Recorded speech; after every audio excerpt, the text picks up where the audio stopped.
Bom dia, boa tarde, boa noite. Meu nome é Fabrício Campolina, sou o presidente da Johnson & Johnson MedTech Brasil e no nosso podcast de hoje um tema super atual e relevante, o futuro da cadeia de distribuição. E comigo hoje temos aqui Renato, diretor executivo da Medical do Grupo Elfa. Seja bem-vindo, Renato. Obrigado, Fabrício. Prazer estar aqui. Temos aqui o presidente do Grupo Vertical, Daniel. Como vai, Daniel?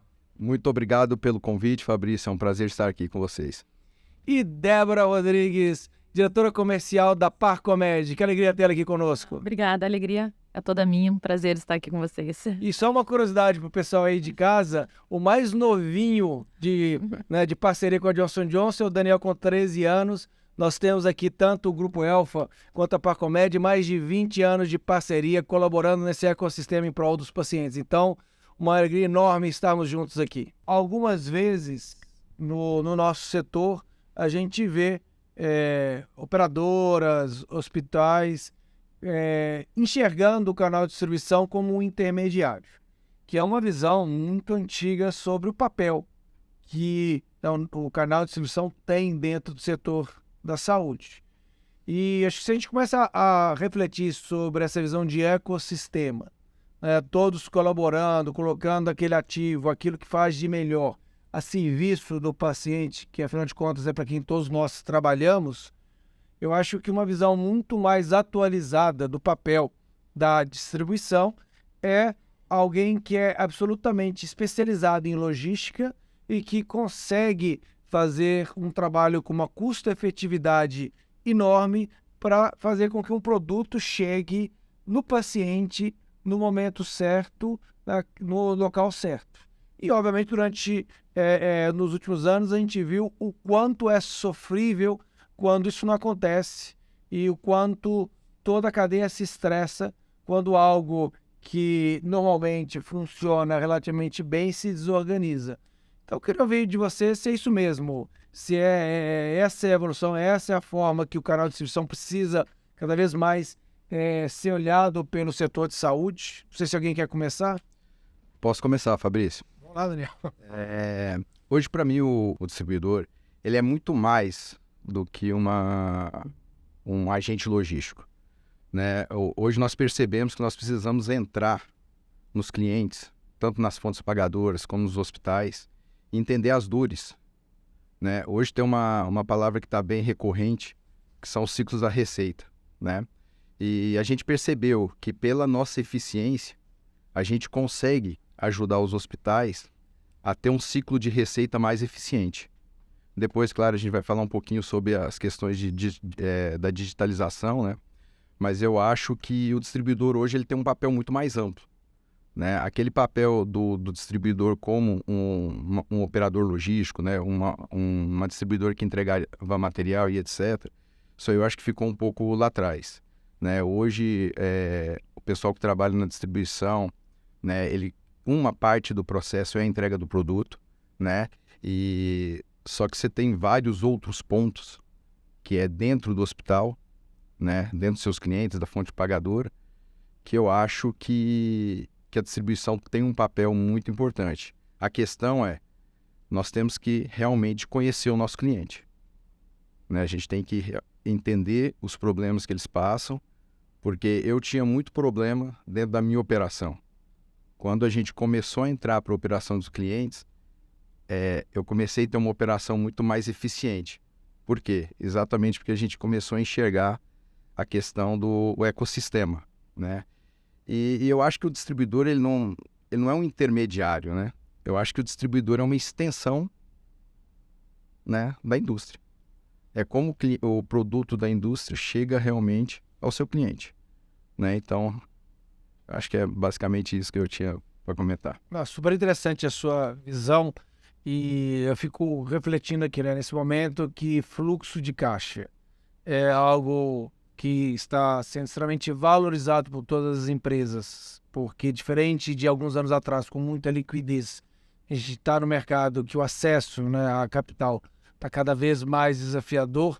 Eu acho que você poder contar com um parceiro, né, no canal de distribuição que ajude a reduzir essa necessidade de capital de giro para liberar para investimentos que vão gerar mais valor para os pacientes do que ter um estoque muito alto ou você ter um ciclo de receita muito alongado. Eu acho que, sem dúvida alguma, isso mostra que o papel da distribuição vai muito além da logística, que não acho que é pouco, é muito, porque quem atua no nosso mercado sabe que qual é a complexidade de você garantir que aqueles dispositivos, né, aqueles materiais estejam de uma maneira permanente dentro de maneira consistente para chegar nos hospitais para os pacientes. A gente tinha um nosso diretor de logística aqui que falava o seguinte: você fazer um pão quentinho e entregar, todo mundo faz. Agora, você fazer milhares de pães todos os dias quentinho e entregar em centenas de locais,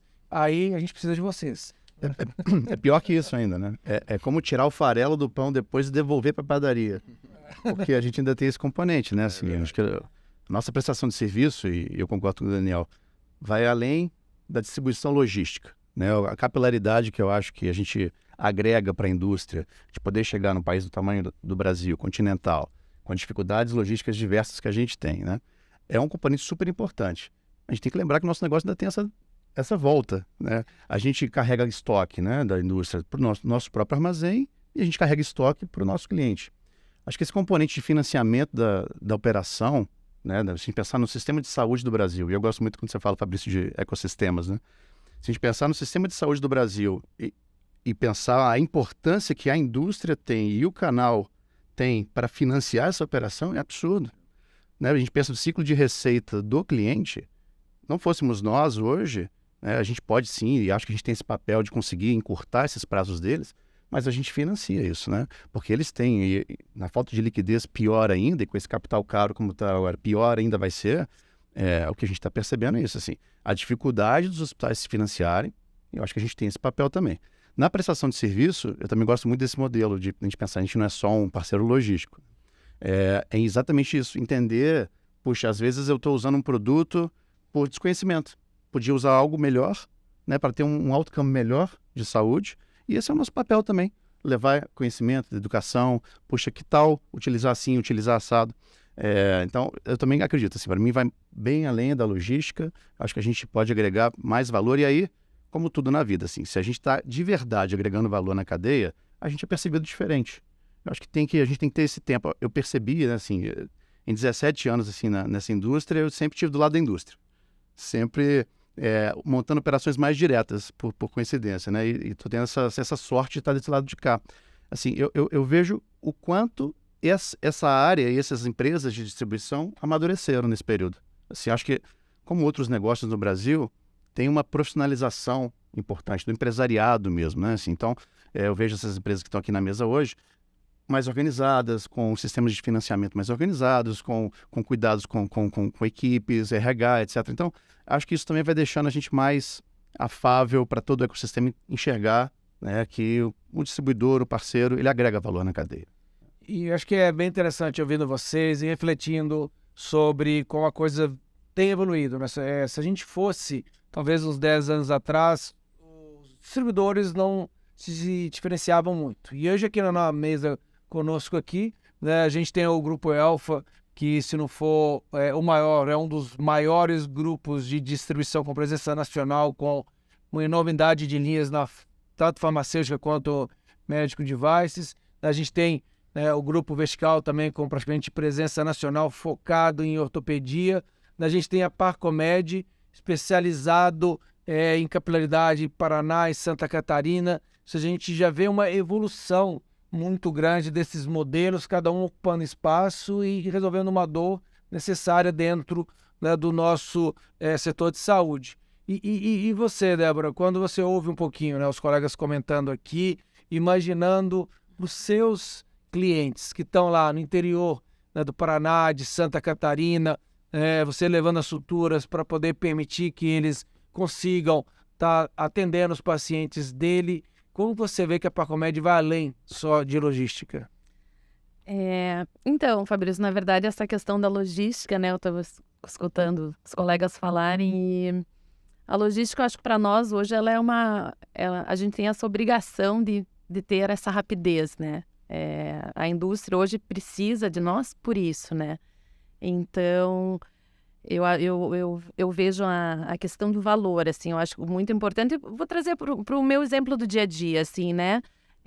O valor, você ter um parceiro de valor, porque no nosso caso, a gente entrega, tem hospitais que me ligam às vezes 5h da tarde, e eu tenho um parceiro que hoje me agrega muito valor, e no dia seguinte, 8h da manhã, ele já está contando com isso.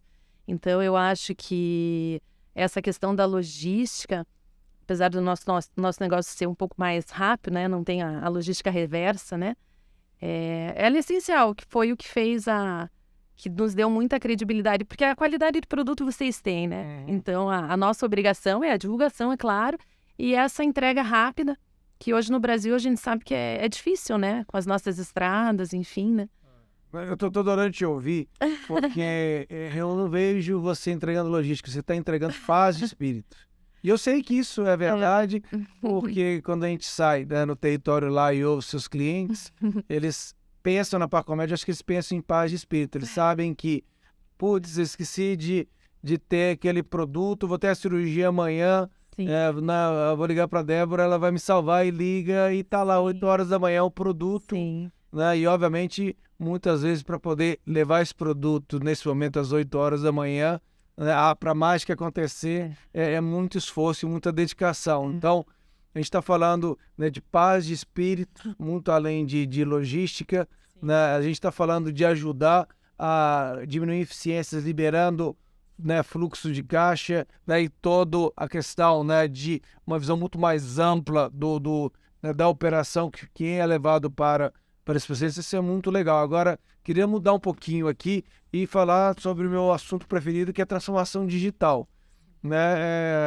Nenhum setor, nenhuma área, nenhum segmento está, digamos assim, desconectado disso que está mudando a vida de todos nós, que é a transformação digital. E eu quero saber, na distribuição, como que isso na prática está acontecendo. Eu sei que o Daniel tem um exemplo, se você quiser trazer para a gente. Claro, até eu me lembrei agora, Fabrício. Ontem eu fui num cliente, né, um home care, e eu fiquei impressionado com a burocracia e a papelada que eles tratam o processo, né? Então, quando eu penso em digitalização dos processos, eu me remeto um pouquinho a 2021, que foi quando o Grupo Vertical fez a aquisição de uma empresa de tecnologia. Né? E muitas vezes a gente olhava o nosso processo interno, né? As nossas ineficiências. E por quê? Nosso processo era papel.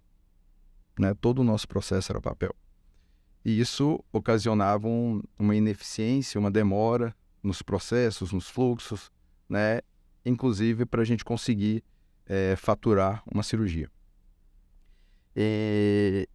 Então nós começamos a digitalizar a nossa operação. Um ganho muito grande que nós tivemos foi a implantação do aplicativo do Grupo Vertical. Essa empresa desenvolveu um aplicativo para nós, onde todos os nossos instrumentadores, eles trabalham com o aplicativo, e no final da cirurgia a gente consegue ter todo o gasto cirúrgico, né? Bipar você falou em forecast lá embaixo, no momento que eu finalizo uma cirurgia, eu bipo todos os produtos utilizados, e isso já gera para mim uma reposição de produto. O instrumentador está no centro cirúrgico, então já me faz uma solicitação de reposição, já me prepara toda a ordem de faturamento, tá? E a gente chegou em alguns clientes onde o gasto cirúrgico saía do centro cirúrgico, demorava 40 dias para chegar no PME, para eles começarem a negociar a cirurgia. Né? Com a adesão do aplicativo, a gente conseguiu reduzir isso para 1 hora, 2 horas logo após a cirurgia, e já enviar isso para a área de OPME. Então, nós percebemos que, sim, a digitalização é fundamental, a digitalização gera informação. Hoje o forecast, ele só é capaz porque nós temos informação. Eu tenho informação da ponta, né? Montamos uma área de planning dentro da empresa, porque a gente entende que estoque realmente é um ativo caro. Então você tem que realmente gerenciar isso muito bem, né? mas a gente está tendo... Hoje eu vou muito em cliente e, claro, a gente se fala em produto, fala-se, mas quando você começa a falar em tecnologia e mostrar o impacto que a tua tecnologia, o impacto que a sua tecnologia vai causar no processo do cliente, é impressionante. O pessoal muda e a gente consegue evoluir em negociações assim muito importantes. Primeiro, assim, acho que é uma delícia ouvir você contar essa história, né? Quando a gente se conheceu em 2009 lá em Brasília. Salinha de reunião desse tamanho. Salinha de reunião lá, mas o café era bom. Era bom, né? E eu ouvi agora isso que é verdadeiramente transformação digital. Transformação digital, né? Melhorar um processo de 40 dias para 38 dias. Isso não é transformação digital. Transformação digital é melhorar uma dor que demorava 40 dias para ser resolvida e que agora é resolvida em 1 ou 2 horas. Então, muito orgulho de saber que os hospitais que estão conectados com vocês estão se beneficiando de tudo isso e a gente se beneficia junto, porque conseguimos também conectar. Você conecta com os hospitais na ponta e conecta com a gente. Perfeito. Também aqui dentro da Johnson e a gente consegue fazer um forecast colaborativo, porque um dos maiores problemas que a gente tem dentro do nosso setor é a fragmentação. A gente conectando todo esse processo, a gente reduz a necessidade de estoque sem comprometer o nível de serviço e satisfação e libera investimentos para a gente poder melhorar ainda mais a vida dos pacientes. Então, sensacional. Mas não é só transformação digital, tem inovação também em modelos de serviço, né, Renato? Eu vou pegar o carona também na parte digital. A gente faz bastante cirurgia geral, né? E aí a gente não tem um instrumentador real time. A gente também implantou um app. Uma das coisas que na transformação digital me chama a atenção são as resistências, né? Como toda transformação digital. Ainda percebo, assim, né? Quem conhece o centro cirúrgico e vai lá dentro do estoque do centro cirúrgico, normalmente uma salinha muito pequenininha, né? O cara sempre, como o Daniel falou, muito papel, pouca digitalização. Como que a gente convence, né, uma mudança de atitude, não é simplesmente trocar a minha maneira de fazer de papel para digital, se realmente a gente entender, ou o cliente entender que tem valor ali. Quando você agrega valor, aí começa a conversar. Bom, quando veio o Uber, né, ninguém queria falar disso. Quando comecei a usar e perceber, puxa, eu tenho um motorista próprio, como as demais transformações digitais, né? Para nós, a gente está pensando assim, puxa, você comentou mais cedo, Fabrício, sobre forecast conjunto, né? A cadeia de varejo faz isso há tanto tempo, né? Já tem essa troca de informação há tanto tempo. E aí eu acho que o que o Daniel falou sobre geração de informação, eu acho que é um dos gaps que a gente tem no nosso negócio. A geração da informação ainda é ruim, né? A gente tem muito dado rolando aqui e ali, mas a gente gera ela nem sempre com a qualidade boa, porque o tempo é muito longo.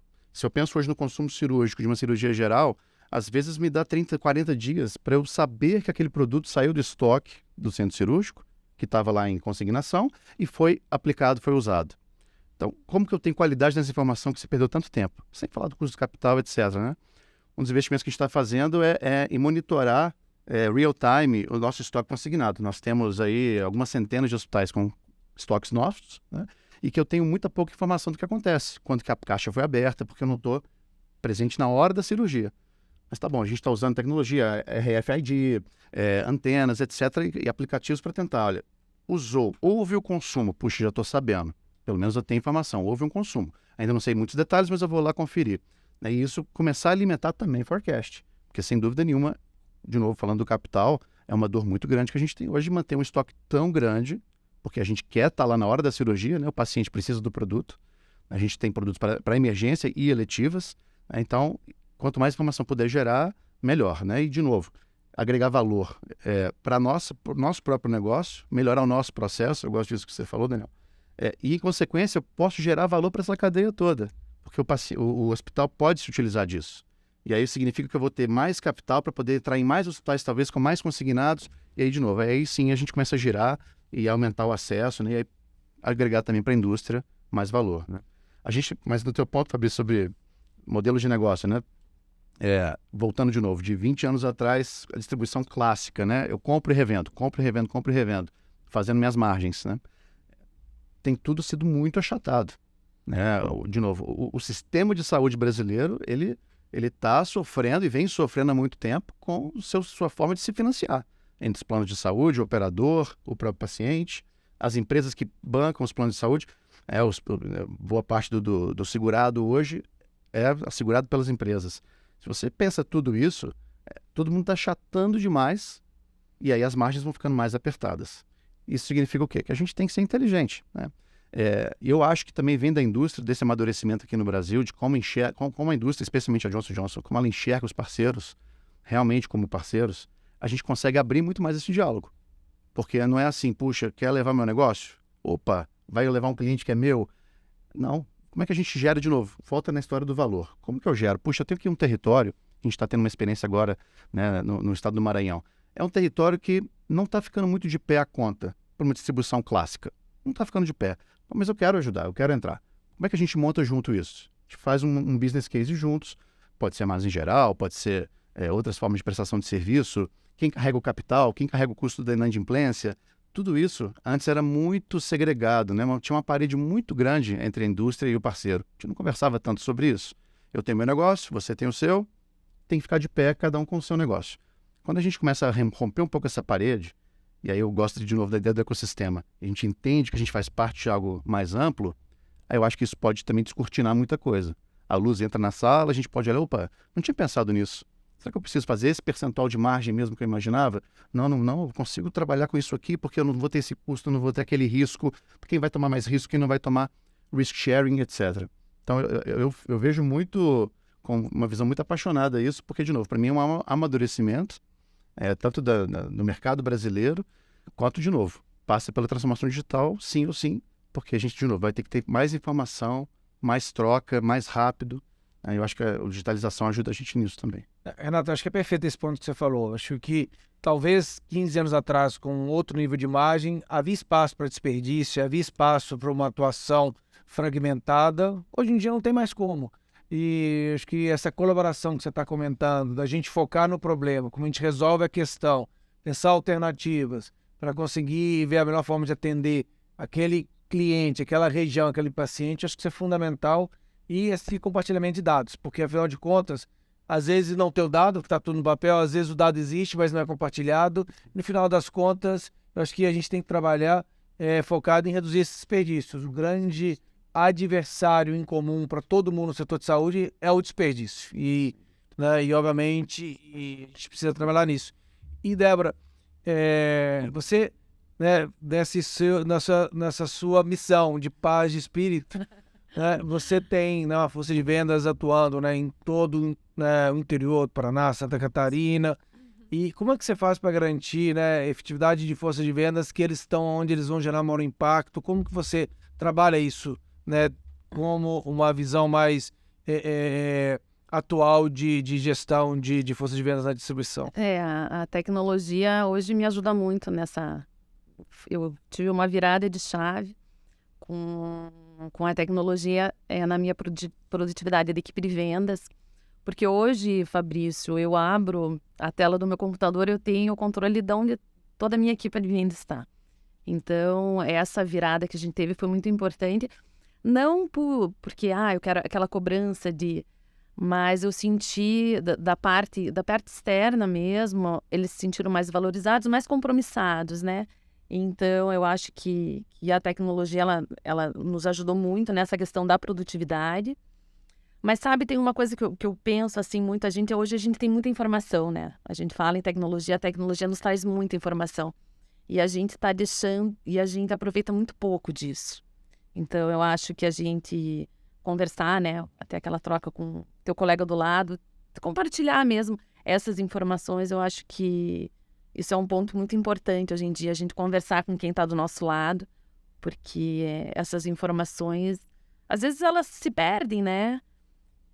Em relação à produtividade, eu acho que esse aplicativo que a gente usa, ele foi essencial e é interessante que quando eu olho os dados, né? Quando eu cruzo os dados, as pessoas que mais têm qualidade, porque a gente não analisa a venda hoje só como uma visita. Eu acho que é um trabalho contínuo.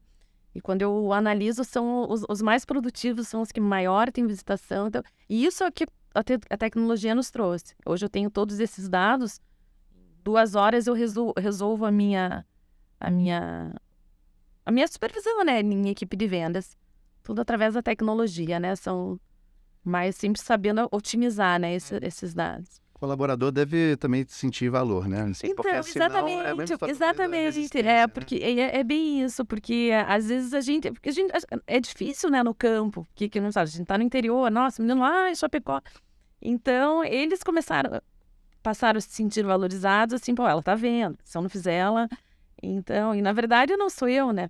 Hoje é a tecnologia que me deu que me dá esse suporte, que é muito tranquilo, e é bem isso que você falou. Eles se sentem cobrados, mas não aquela cobrança, uma cobrança sadia, né? Acompanhados. Acompanhados, exatamente. É super importante esse ponto que você colocou. Acho que na nossa experiência aqui também, a gente usa o Salesforce, acho que a gente tem essa ferramenta, como uma ferramenta de controle, só gerando dados gerenciais, você não consegue engajar a força de vendas e você, às vezes, extrai muito pouco valor. Exato. O que a gente aprendeu numa jornada de mais de 10 anos é que no momento que você inverte e usa essas ferramentas para quem está na ponta e não para quem está fazendo a gestão, para estar gerando insights e valor, para ele se sentir acompanhado, se sentir valorizado, aí você consegue realmente ter uma grande transformação em ganho de produtividade, que muito isso que você está trazendo. Mas olha que bacana, a gente está falando, né, de tecnologia sempre, a tecnologia para poder aumentar a produtividade de força de vendas, da tecnologia para poder melhorar os processos, a gente está falando de inovação para a gente chegar de maneira mais adequada nos mercados. E o que mais, pessoal? O que mais que vocês enxergam que, né, uma cadeia de distribuição do futuro tem que ter? Alguém que... Hoje eu vejo muito integração, tá? Eu acho que a indústria automotiva passou por isso, né? Várias indústrias já tem todos os players muito ligados, né? Eu acho que a área de saúde é muito fracionada, né? Os hospitais têm os processos deles, a operadora tem os processos deles, a distribuição tem os processos deles e a indústria, por sua vez, tem os processos dela. E isso não se conversa, né? E essa falta de integração é que, na minha visão, traz a ineficiência do sistema de saúde, né? Então, eu acho que um desafio grande, né, para todos nós é realmente fazer a integração de todos os players. Até o maior desafio é o ser humano, né? É a gente integrar entre as pessoas. A gente hoje precisa disso, né? E na área da saúde sempre de muita desconfiança. Eu acho que a gente está superando pouco a pouco, mas ainda tem um trabalho longo a ser feito. Acho que bem por isso também, assim, ESG tá muito em voga, etc., mas eu realmente acho que isso está fazendo mudar o cenário, né? Você comentou isso, eu lembro, assim, houveram momentos na minha carreira que a gente decidiu na indústria que eu estava ir para um modelo mais direto meramente por ética, meramente por risco, que a gente não acreditava poder ser possível achar um distribuidor que pudesse cumprir com isso, com aquilo e tal. Isso cada vez menos está em pauta, porque assim, acho que menos espaço existe cada vez mais, e tomara que continue assim, para alguém pensar que dá para distribuir saúde sem ética, dá para distribuir cruzando a linha, né? Então, assim, eu acho que isso está permitindo a gente começar a pensar mais nisso. Assim. Como que a gente integra cada vez mais as informações? Como a gente distribui cada vez mais as informações, né? No intuito, de novo, de ser mais célere, de ser mais rápido, de gastar menos dinheiro. A história do desperdício, de novo. Um exemplo aqui de 40 dias para 2 horas. Poxa, se eu fizer conta agora de quanto de dinheiro a gente tem no Grupo Elfa só, aplicado em estoque para terceiros, só porque eu preciso ter isso lá na ponta na hora da cirurgia, poxa, eu quero poder entregar isso em 10 minutos, em 20 minutos, em 1 hora, em 2 horas. Para isso, eu preciso ser muito mais preditivo. Se eu pensar de novo no e-commerce, nas cadeias de varejo, eu sei que o cirurgião vai precisar desse produto, antes dele precisar. Antes dele saber que vai precisar. Antes dele saber. E o incrível é isso. Minority Report. E assim, e como você falou, assim, a gente tem muito dado já. A gente já gera muito. Tem um data lake absurdo entre todas as distribuidoras do Brasil, entre a indústria, os próprios hospitais. A maneira de tratar isso, né, o algoritmo para isso, a inteligência, é limpar esse dado Acho que é o que está faltando. E, Renato, você tocou num ponto super importante, né? E acho que não é nem da distribuição do futuro, já é do presente, né? Não tem mais tolerância na nossa sociedade contra desvio de conduta, questões éticas. Fala um pouquinho só para o pessoal entender como é que são as estruturas de compliance, de governança dentro do Grupo Elfa, que eu acho que exemplifica muito bem o que a gente vê nos nossos demais distribuidores. A gente, bom, para nós, começando do investidor da Elfa, né, que é o Banco Pátria, assim, já vem com um conceito de a gente empreende no Brasil com ética, né? O Banco Pátria está aqui, é o maior gestor de private equity da América Latina, e já com esse conceito. E a Elfa veio exatamente desse mesmo berço, né? A gente foi um dos primeiros, se não o primeiro, dos distribuidores até a ISO para compliance, para políticas de compliance, né? E integridade. Nós temos uma estrutura super robusta, né, dentro da Elfa. A gente está sempre em contato com a indústria para entender. É isso? Faz sentido? O que mais eu posso fazer? Então, essa abertura, que também, de novo, se eu pensar no passado, tinha muita... eu lembro, assim, um momento que a gente foi falar de sell-out. Hoje a gente comentou de sell-out na nossa reunião. A dificuldade que eu tive em uma indústria 12 anos atrás, 3 anos atrás, para conseguir dados de sell-out do distribuidor, porque eu não queria dar. Então, tudo isso limpado, né? Hoje a gente pode abrir um pouco mais. Olha só, a gente tem essa política, a gente tem uma estrutura já, uma governança em compliance bem rígida com relação a pagamentos, o que pode, o que não pode e tal. Tá bom, o que mais? Quero aprender. O que mais falta? Faz sentido? O que eu posso investir mais, né?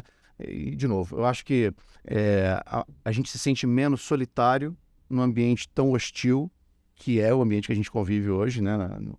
Por toda a turbulência, eu acho que você usou isso mais cedo, Fabrício. Que a gente está convivendo. Se sentir menos sozinho é melhor, Claro. né? Porque assim, aí eu tomo menos risco, poxa, e aí? Não.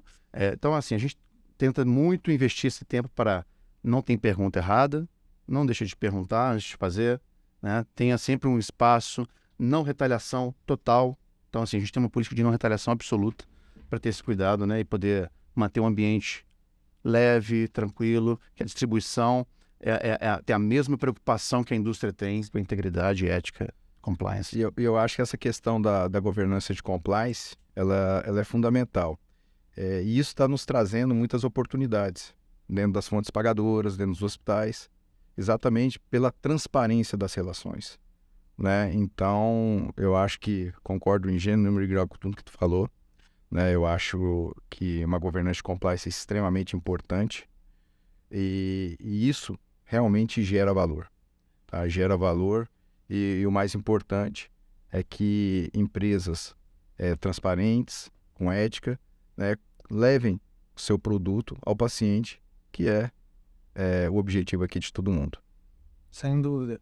Pessoal, a gente está chegando. Você quer falar alguma coisa? Não, eu concordo, é essencial, né? É essencial no negócio isso hoje.